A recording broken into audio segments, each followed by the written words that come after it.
നോമ്പിന്റെ മറ്റൊരു പ്രത്യേകത, നരകത്തിൽ നിന്നും മനുഷ്യനെ അകറ്റി നിർത്താനും അള്ളാഹുവിന്റെ കോപത്തിൽ നിന്ന് മാറി നിൽക്കാനും സ്വർഗപ്രവേശനത്തിനും ഇത് കാരണമാകും. തിരുമേനി സ്വല്ലല്ലാഹു അലൈഹി വസല്ലം തങ്ങൾ പറഞ്ഞൊരു ഹദീസ്, മൻ സ്വാമ യൗമൻ ഫീ സബീലില്ലാഹ് ബഅദല്ലാഹു വജ്ഹഹു അനിന്നാർ 70 ഖരീഫ. ആരെങ്കിലും അള്ളാഹുവിന്റെ വഴിയിൽ ഒരു ദിവസം നോമ്പെടുക്കുകയാണെങ്കിൽ, ഒരു ദിവസം അള്ളാഹുവിന് വേണ്ടി നോമ്പെടുത്താൽ, ബഅദല്ലാഹു വജ്ഹഹു അനിന്നാരി 70 ഖരീഫ, 70 വർഷക്കാലത്തിന്റെ അകലം നരകത്തിൽ നിന്നും അവനെ അള്ളാഹു മാറ്റി നിർത്തും എന്ന് ഇമാം ബുഖാരി ഉദ്ധരിച്ച ഹദീസിൽ കാണാൻ കഴിയും. ഒരു ദിവസം നോമ്പെടുത്താൽ 70 വർഷം നരകത്തിൽ നിന്ന് മാറി 70 വർഷത്തോളം നരകത്തിൽ നിന്ന് അകലം കിട്ടും എന്നാണ്. അതുമാത്രമല്ല, സ്വർഗപ്രവേശവും അള്ളാഹു നൽകും. തിരുമേനി സ്വല്ലല്ലാഹു അലൈഹി വസല്ലം തങ്ങൾ പഠിപ്പിക്കുന്ന ഒരു ഹദീസ്, ഇന്ന ഫിൽ ജന്നത്തി ഗുറഫൻ യുറാ ളാഹിറുഹാ മിൻ ബാത്തിനിഹാ വബാത്തിനുഹാ മിൻ ളാഹിരിഹാ അഅദ്ദഹ അല്ലാഹു ലിമൻ അത്അമ അത്അം വഅലാന അൽകലാം വതാബഅ അസ്സിയാം വസല്ല വന്നാസു നിയാം. വളരെ മനോഹരമായ ഒരു ഹദീസ് കൂടിയാണിത്. ഇന്ന ഫിൽ ജന്നത്തി ഗുറഫൻ, സ്വർഗ്ഗലോകത്ത് മനോഹരമായ വീടുകളും ആ വീടുകളിൽ മനോഹരമായ റൂമുകളും മുറികളുമുണ്ട്.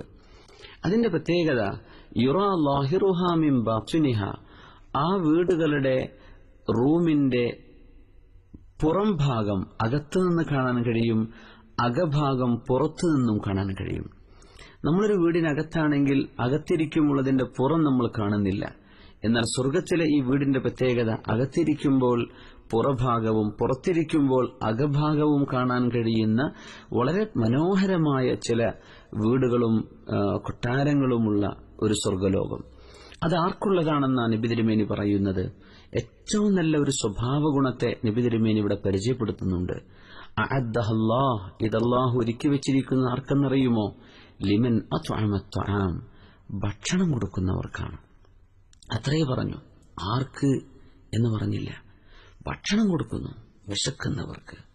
ജാതിയോ മതമോ ഭാഷയോ ദേശമോ ഒന്നും നോക്കാതെ ഭക്ഷണം കൊടുക്കുന്നു. അത് നോമ്പ് തുറയാണെങ്കിലും വെച്ചേതെങ്കിലും രീതിയിൽ പാവപ്പെട്ടവരെ സഹായിക്കുന്നതാണെങ്കിലും, മൃഗങ്ങൾക്ക് ഭക്ഷണം കൊടുക്കുന്നതാവട്ടെ, പക്ഷികൾക്ക് കൊടുക്കുന്നതാവട്ടെ, അത്അമ അത്അം, ഭക്ഷിപ്പിക്കുന്നവർ, ഭക്ഷണം വാങ്ങിച്ചു കൊടുക്കുക, വിശക്കുന്നവർക്ക് ഭക്ഷണം കൊടുക്കുന്നവർ.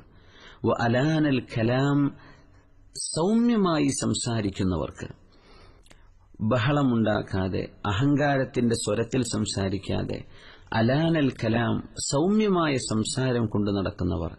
വതാബഅ അസ്സിയാം, നിരന്തരമായ നോമ്പെടുക്കുന്നവർ. റമദാൻ മാസം കഴിഞ്ഞാലും നോമ്പ് നിർബന്ധമല്ലെങ്കിൽ തന്നെയും സുന്നത്തായ രീതിയിൽ നിരന്തരമായി നോമ്പെടുക്കുന്ന ആളുകൾ, ആ ശീലമുള്ളവർ. പിന്നെ പറഞ്ഞു, വസല്ല വന്നാസു നിയാം, ജനങ്ങളൊക്കെ ഉറങ്ങിക്കിടക്കുമ്പോൾ എഴുന്നേറ്റ് നിസ്കരിക്കുന്ന ആളുകൾ. പാതിരാത്രിയിലെ സുന്നത്ത് നിസ്കാരത്തെക്കുറിച്ചാണ് പറയുന്നത്. അപ്പോ എത്ര മനോഹരമായ ഒരു സ്വർഗലോകം ഇതല്ലാഹു നൽകുന്നത്.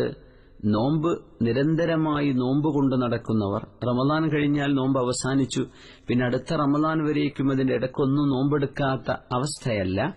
നിരന്തരമായ നോമ്പ് ഇഷ്ടപ്പെടുകയും അത് ഇടക്കിടക്ക് അനുഷ്ഠിക്കുകയും ചെയ്യുന്ന ആളുകൾ, സൗമ്യമായി സംസാരിക്കുന്നവർ, പാതിരാത്രിയിൽ സുബഹി നിസ്കാരത്തിന് മുമ്പ് എഴുന്നേറ്റ് അല്പമെങ്കിലും സുന്നത്ത് നിസ്കരിക്കുന്നവർ, പിന്നെ ഭക്ഷണം കൊടുക്കുന്ന ആളുകൾ.